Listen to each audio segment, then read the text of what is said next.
I asked her if she would sit back there and run the slideshow, I said, well, if Benjamin shows up, he's probably going to, step in and kick you out of there. And I literally, as soon as we started, I turned and I saw Emma standing there, or standing in the pews, so I figured Benjamin must have showed up. When I started thinking about my message for today, I found myself in an interesting situation. I'm starting to lose track of the messages that I've given in the past and the topics that I've covered and everything that we've shared together. And that gave me just an even greater appreciation for the pastors that stand up here.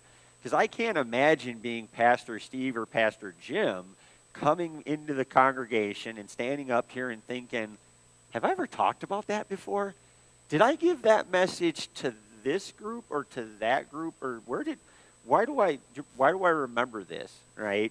And then I start to think about, what about a pastor that's up here full time, right? They're here week in and week out for years and years, and they have to try and think about the topics they've covered, the way that they've covered them. This is just, volunteer during this interim time, and I'm already starting to lose track of things that we've talked about. Well, looking at Pastor Steve's message from last week when he talked about the road to Emmaus, I said, well, you know what, I'm going to go look at the lectionary readings, which, by the way, is how Pastor Jim and Pastor Steve determine the readings that they're going to have for the day.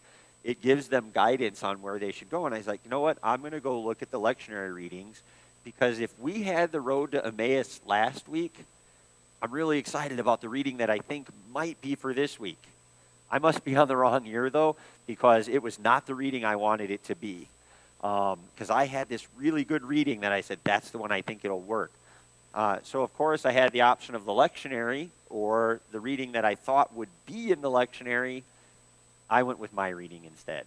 The lectionary reading for today had to do with this stuff about Pentecost, and even though it's a good topic, I thought, I was directed kind of and led to this verse that we're going to look at. Last week when Pastor Steve was talking about the road to Emmaus, he pointed out how that was kind of a big moment and what we could get out of that road to Emmaus in our own lives. And he pointed out that we all have kind of that big moment where we recognize something or we realize something about our faith walk and we learn from it. And there's a reading in John chapter 21 that I think has a very similar feel, but a little bit different approach. So I'm going to be reading from John chapter 21, verses 1 through 14. And this is about Jesus and his disciples. The disciples are out fishing without Jesus, because just like the road to Emmaus, this is after the crucifixion and resurrection. So starting in verse 1, it says, afterward, Jesus appeared again to his disciples by the Sea of Galilee. It happened this way. Simon Peter, Thomas, also known as Didymus, Nathanael from Cana in Galilee, the sons of Zebedee, and 2 other disciples were together. I'm going out to fish, Simon Peter told them, and they said, we'll go with you. So they went out and got into the boat, but that night they caught nothing. Early in the morning, Jesus stood on the shore, but the disciples did not realize that it was Jesus. He called out to them, friends, haven't you any fish? No, they answered. He said, throw your net on the right side of the boat, and you will find some. When they did, they were unable to haul in the net in because of the large number of fish.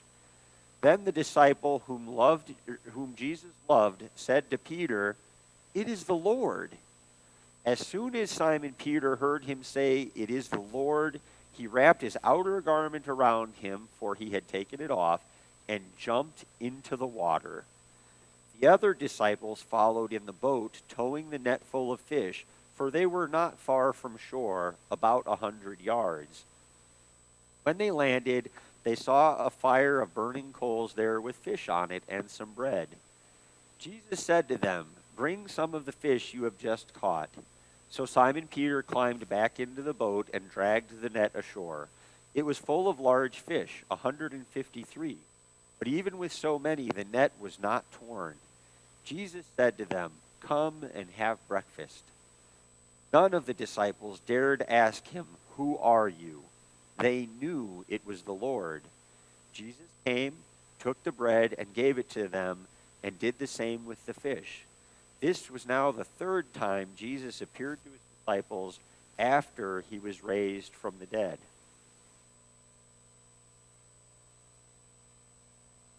As I started looking at this, the reason that I started thinking about messages that I've given and messages I've shared was because it seems like I've read this before standing up here.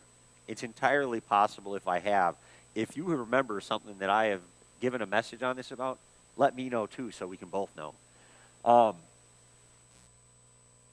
want to think about the picture that we have here, right? We have the disciples. They've been struggling with the death of Jesus. They've seen him. Okay, when it says Jesus appeared to them again, in the very first, it says, afterward Jesus appeared again. That's because just prior to this, he had appeared to them in the closed room. He had come, and that was when Thomas said, "Oh, I'm not going to believe it until I can touch your wounds and feel the hole, where you were stabbed, and really know that it's you." This has already appeared to them twice before. They're still struggling with it, though. Simon Peter says, "You know what? I'm kind of lost in a drift. I'm not sure what's going on right now." So what does he do? He goes back to what he knows. You know what? I'm going to go fishing. I know fishing. I understand fishing. Let's go do that. And the other disciples say, "You know what? That sounds like a good idea. Let's get out there." And they have what has got to be the worst night ever, right? Fishing. They get nothing. It's in the morning when Jesus appears to them. They haven't caught a single thing. Now, I want you to think about it. They know what they're doing. These weren't a bunch of guys that said, "Hey, let's go fishing. Never done that before. Let's go out on the boat and see if we can catch something." They were fishermen. These are people who grew up and became fishermen because that's what their family did.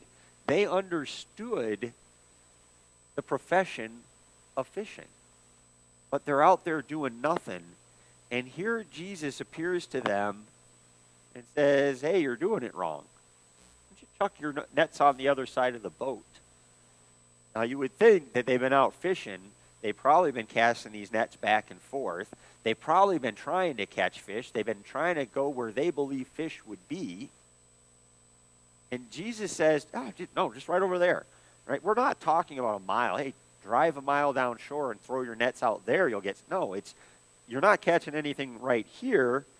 Just go over here. I should say this way, the other way, because it was from left to right. But he said, "Throw your nets over there and you'll get something." And not only did they get fish, but they got this huge haul that they didn't know what to do with because it was so massive.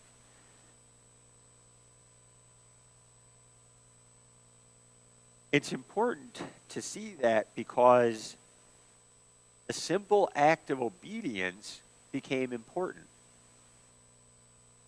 Now, as you listen to this, you listen to the fact that Jesus told them to do this. They don't realize who he is. He's talking to them. He's visiting with them. They see him. They have no idea who he is. And then, when they get this huge haul of fish, one of the disciples goes, "Oh my goodness." Just like on the road to Emmaus, when Jesus broke bread and the disciples were like, "Oh, it's Jesus." And they knew, we've been with this guy all day long. Now we realize it's Jesus. Same here. When they catch this boatload of fish, literally a boatload of fish, one of the disciples realizes,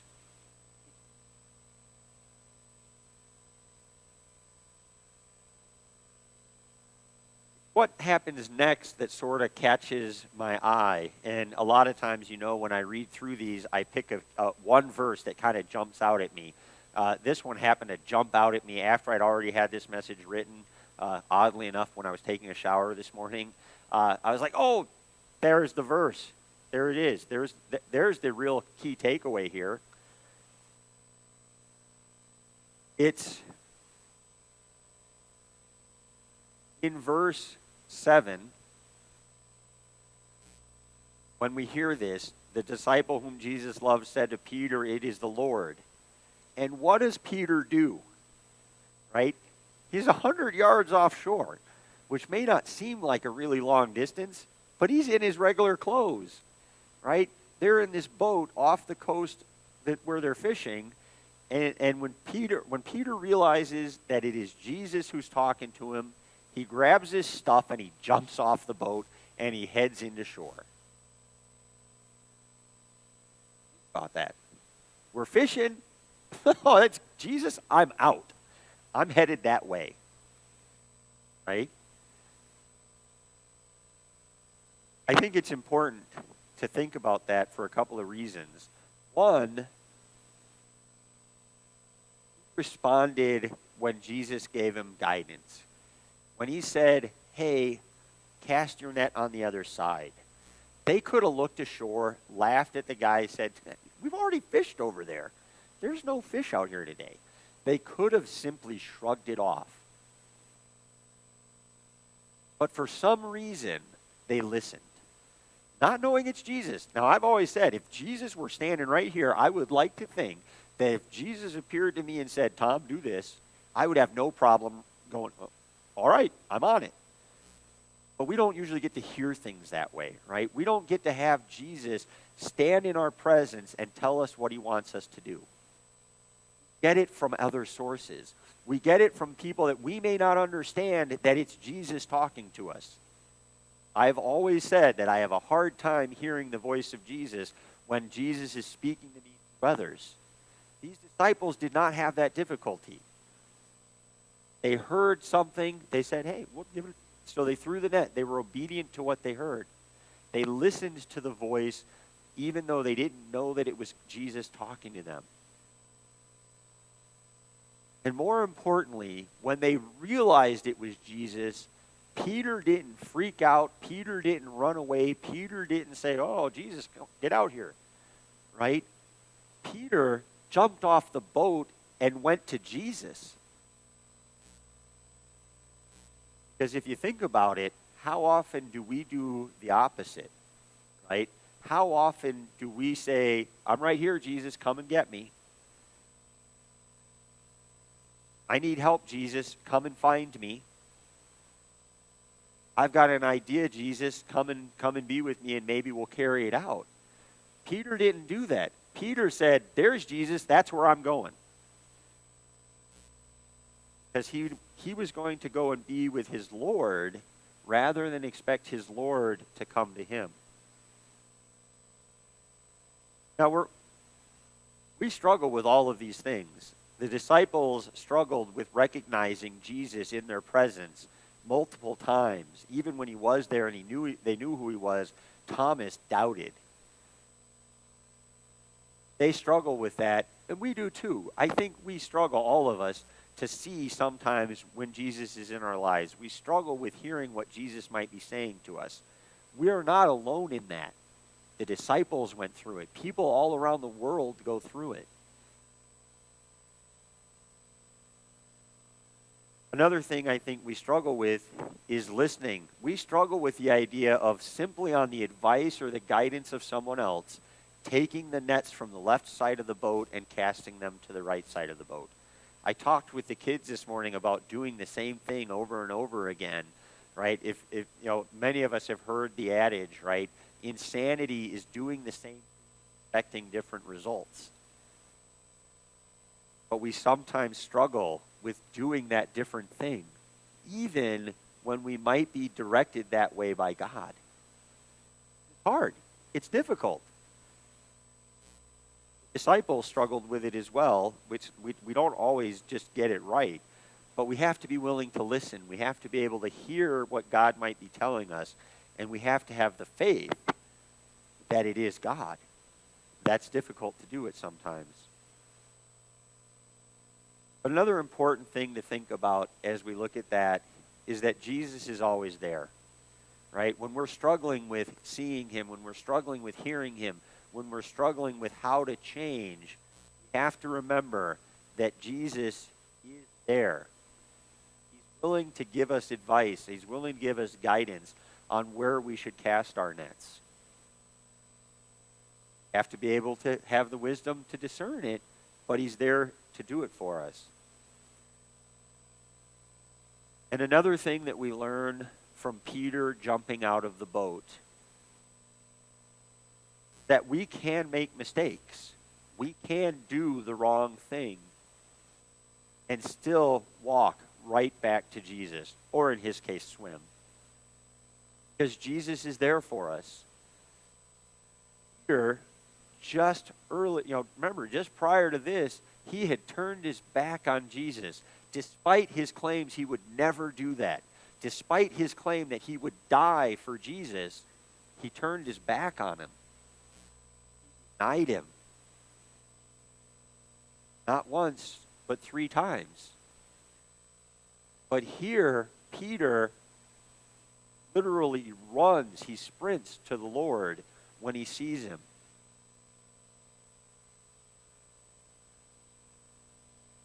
And you'll note that right after this fishing incident, when Peter jumps out of the boat and goes to the Lord,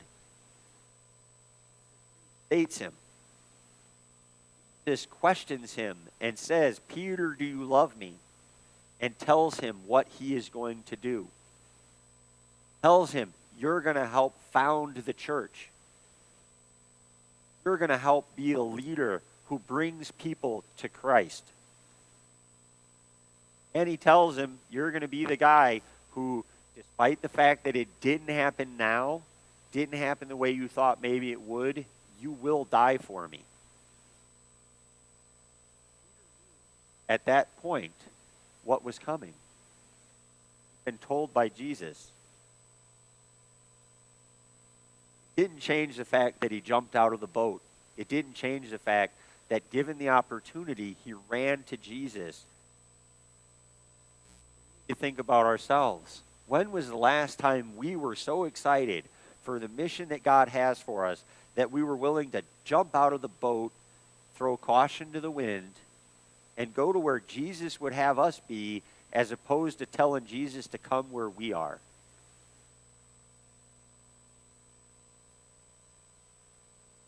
Question only you can ask, or answer rather. As a congregation, we can think about it.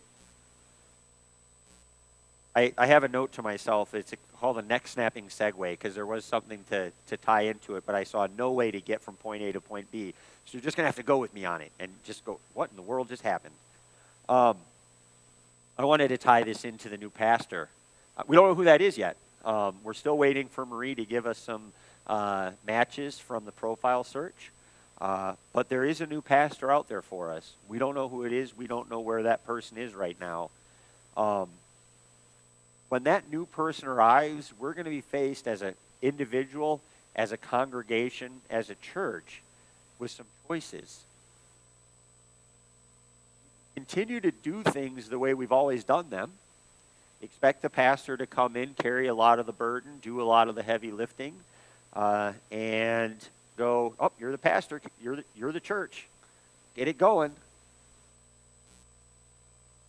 Or we can have the wisdom and the willingness and the initiative to hear what God is calling us to do that's maybe a little different.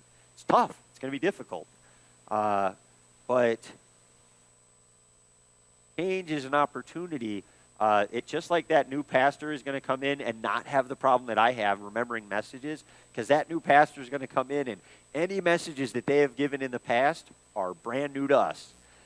So they don't have to worry about it. They'll be able to present themselves in a way that maybe will refresh them and get them new energy. We have the same opportunity. Differently, we have the opportunity to present ourselves in a way that is perhaps different and is perhaps the way that God is calling us to be. We have to think about that Peter moment. When we have that voice telling us to do something differently, will we have the obedience and the faith to listen?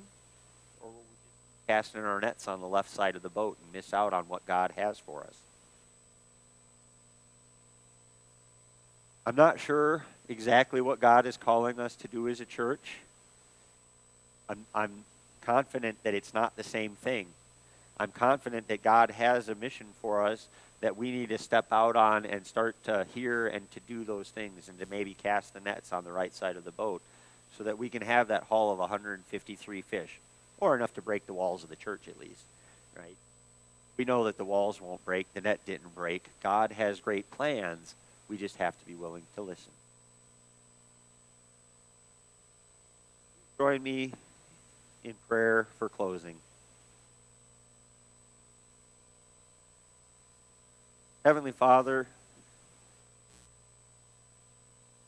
church needs you. We've always needed you. We know that.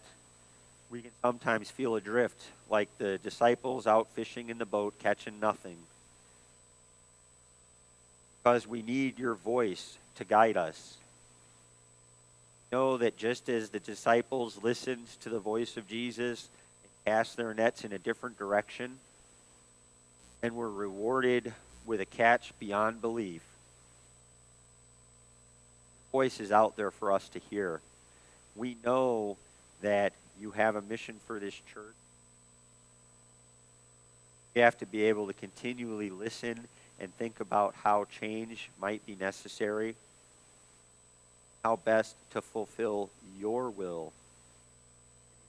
So we have to be willing to go to you rather than demand that you come to us. But I ask that you be with us. Give those of us in the congregation the ability to discern your voice, hear what you're calling us to do. Most importantly, to listen to those voices that are out there, guiding us, leading us, taking us to where you would have us be. Know that the best excitement that can be generated and the most fire that you can happen occurs when we live within the will that you have us be.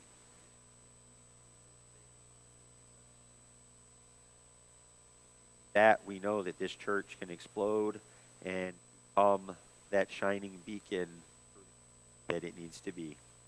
I ask that you be with us in all these things that we do.